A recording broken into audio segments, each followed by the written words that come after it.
อาจารย์ติงลีกลับมาล่องแจ้งครั้งนี้สุดแสนที่จะมีความหมายมีหลายสิ่งหลายอย่างที่พวกเขาคาดบ่ถึงไปอบอุ่นจิตใจในหนึ่งครอบครัวนั่นทานผู้ชม FC แฟนคลับมีการน้ำตาแตกน้ำตาไหลอยู่กลางวงพาขวัญแน่นอนสบายดี FC แฟนคลับทุกทานมาพบมาพ่อกันตอนเศร้าๆมื้อนี้ทานผู้ชมมันเป็นเรื่องราวที่หลายคนจับตาเบิงจับตามองถึงการกลับมาครั้งนี้เนาะ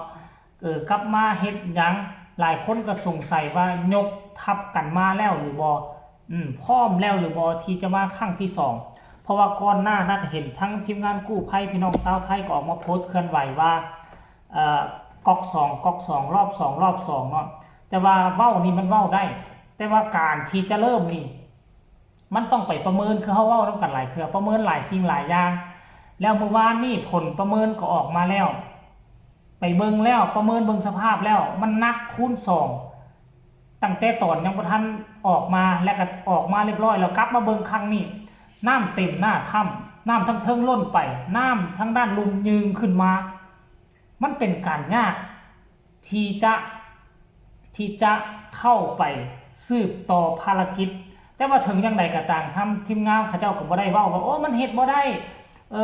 มันนักหนากว่าเก่ามันยุ่งยากกว่าเก่ามันเฮ็ดบ่ได้เขาเจ้าบ่ตอบแบบนี้เพื่ออาจจะเป็นการรักษาน้ำใจก็บ่ฮู้เนาะเพิ่นก็มีแต่บอกว่ามันยุ่งมันยากกว่าเก่าแต่ว่าพวกเฮาจะประชุมกันปรึกษาหรือกันอีกเทื่อนึงนั่นหมายความว่าพวกเฮาก็ยังมีหวัง2ครอบครัวนั่นก็ยังมีหวังแต่ความหวังเริ่มถอยหลังลงไปติ๊กๆแล้วได้ความหวังปฏิเสธบ่ได้เลยคนไปติดอยู่ในถ้ำปัจจุบันนี้เกือบสิฮอด20วันแล้วบ่ทุกคนเกือบฮอด20วันแล้วได้ทุกวินาทีคือมันนับถอยหลังลงเหวไปแล้วแล้วเมื่อวานนี้นอกจากที่จะไป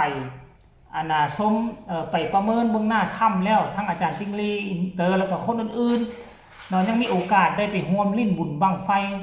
เป็นบุญบั้งไฟใหญ่ของเมืองล่องแจ้งลิ้นบุญบั้งไฟว่าซั่นเด้หลังจากลิ้นบุญบั้งไฟแล้วตกตอนแรงมาน่ะท่านผู้ชมฮู้บ่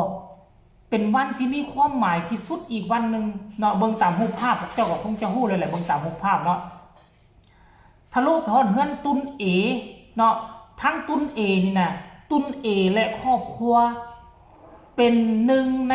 2ครอบครัวผู้ที่ติดอยู่ในถ้ำยังบ่สามารถออกมาได้เทื่อเนาะและแต่ละมื้อแต่ละเว้นพวกเฮาก็จะได้เห็นผู้ชายเฒ่าๆผู้นึงที่ย่างไปท่าลูกชายบ่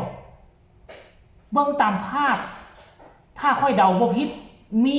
คนนึงน่าจะเป็นผู้ชายเฒ่าๆชายชราที่ไปนั่งอยู่หน้าถ้ำท่าลูก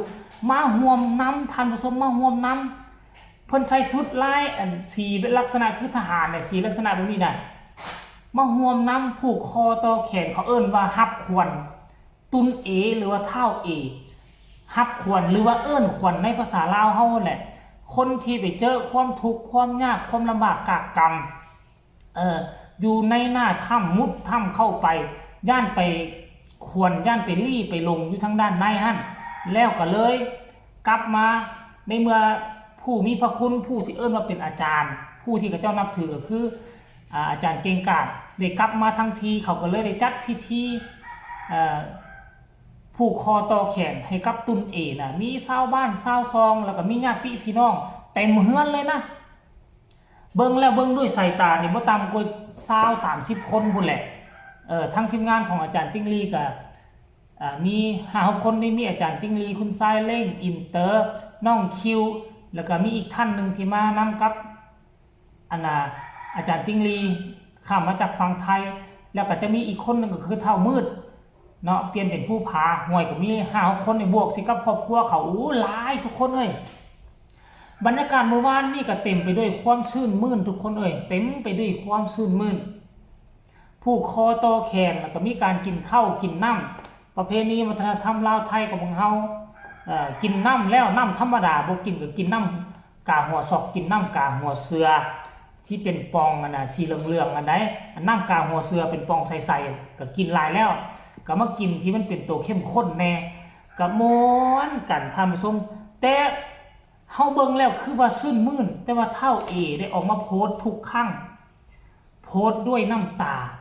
โพสต์ถึงการจากลาบ่อยากให้มีการจากลงจากลากันคือเขาเข้าใจสภาพแม่ทุกคนเลยคนในครอบครัวที่ยังติดอยู่หั่นแล้วการกลับมาประเมินคือมันบ่สามารถตัดสินใจได้ว่าพร้อมแล้วที่จะลุยพร้อมแล้วที่จะเข้าไป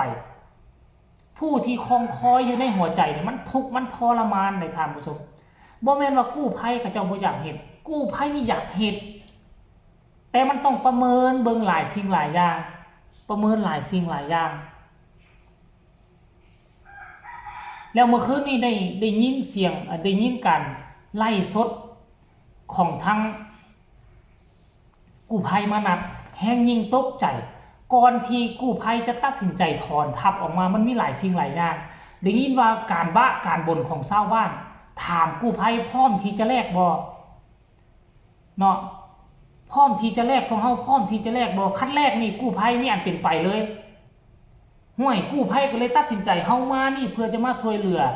บ่เอาชีวิตมาแลกได้แม่นอยู่ว่าคิดเอาชีวิตมาแลกแต่ความเป็นจริงแล้วบ่อยากให้กู้ภัยแม้แต่คนเดียวแม้แต่เส้นผมก็บ่ให้ล่วงโรยไปมันมีหลายสิ่งหลายอย่างมาบีบคั้นมันสิ่งที่บีบคั้นมันบ่แม่นคนไหนมันบ่แม่นหน่วยงานรัฐมันบ่แม่นคนเลยอันนี้เขาเจ้าก็แก้ข่าวเดี๋ยวทริปหน้าเขาสิไปลงเรื่องราวที่ไล่ชนเมื่อคืนนี้ป้าโธ่นั่นแสดงว่าผีอยู่ในหั่นโคตรดุโคตรห้ายเลยตั้งแต่ค่อยเกิดมาแล้วเคยฟังเรื่องผีของพี่น้องชาวไทยที่เพิ่นเฮ็ดยังบ่มีม่องใดห้ายกาดเท่าม่องนี้กล้าเว้าได้เลยขออภัยเริ่มวัดขึ้นคอแล้วทุกคนเลย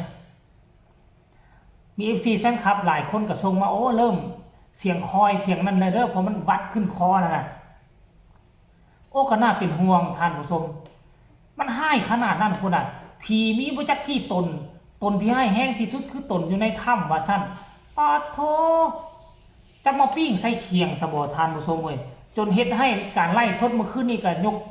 ยกเรื่องผีนั้นออกไปบ่อยากถึงบ่อยากกล่าวถึงเพราะว่ายังสิกลับมาอยู่ว่าซั่นเด้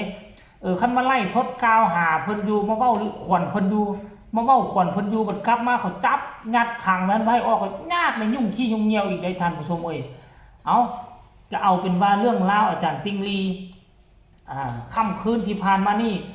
ก็บ่มีอีหยังมากมายเกี่ยวข้องกับเรื่องถ้ำแต่อย่างใดก็มีแต่ความอบอุ่นหัวใจ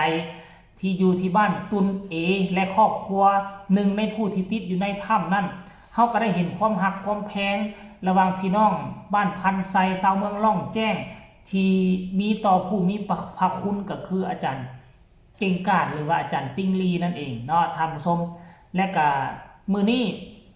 ข้าเจ้าน่าจะเดินทางครับแล้วล่ะมั้งท่านผู้ชมอันนี้ก็บ่แน่ใจก็ให้ทุกคนกดไลค์กดแชร์ช่องนี้เอาไว้ก็จะติดตามทุกครั้งที่เห็นการเคลื่อนไหวท่านผู้ชม FC แฟนคลับใครมีคำคิดคำเห็นอยากส่งกำลังแห่งใจไปให้ครอบครัว2คนที่ยังติดถ้ำและไปให้ครอบครัวตุนเอก็สามารถส่งข่าวมาได้ทางใต้คอมเมนต์สำหรับคลิปนี้ขอลาทานผู้ชมเป็นเพียงซ้ำนี้ก่อนเนาะสบายดี